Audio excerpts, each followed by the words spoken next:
So ayan mga idol, mayroon na naman tayong 12 volts na ayusin. Yan, kung napapansin nyo, kung nakasaksak na ang ating adapter na 12 volts. At saka yan, nakalagay na yung ating positive. Yan, rim at saka yung plus B. Yan, kailangan magkasama yan mga loads. Yung rim at saka plus B. Saka yung isa ground separate yung mga loads. So ngayon mga loads, kaya pala hindi ito gumagana tong amplifier na to mga loads. Ayan, kung napapansin yung mga loads, yan naka-protection siya mga loads. Kahit anong gawin nyo talaga yan mga loads, kahit pukpukin nyo yan mga loads, hindi nyo talaga mapagana kasi naka-protect siya. Ibig sabihin naka-protect siya mga loads para hindi masira yung mga speaker nyo mga loads, hindi niya sisirain. Kaya ayan, nagpo-protect siya. Ibig sabihin may sira sa loob yan mga loads. Pero ito kalimitan kasi mga loads, itong mga ginagawa kong gantong amplifier mga loads is yung ang problema niya mga loads, yung transistor.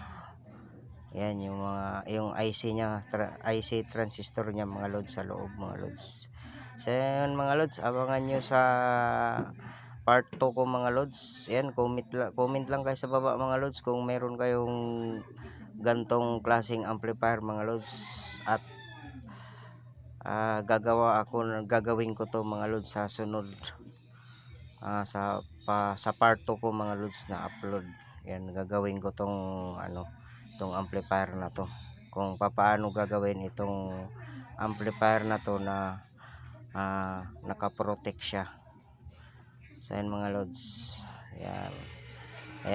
Yan nga pala mga loads yung niya, yung amplifier natin. Yan, Cougar 2x1 hanggang 1 channel, 2 channel lang yan mga loads. Channel hi-fi power amplifier. Yan, C500 max niya mga loads, 1000 watts. So yan mga loads, malakas din to mga loads. Magandang klase, original to mga loads, yung mga gantong amplifier. Wala pa siyang player mga loads. Lang siya, yung ampli lang talaga. So ayan mga loads.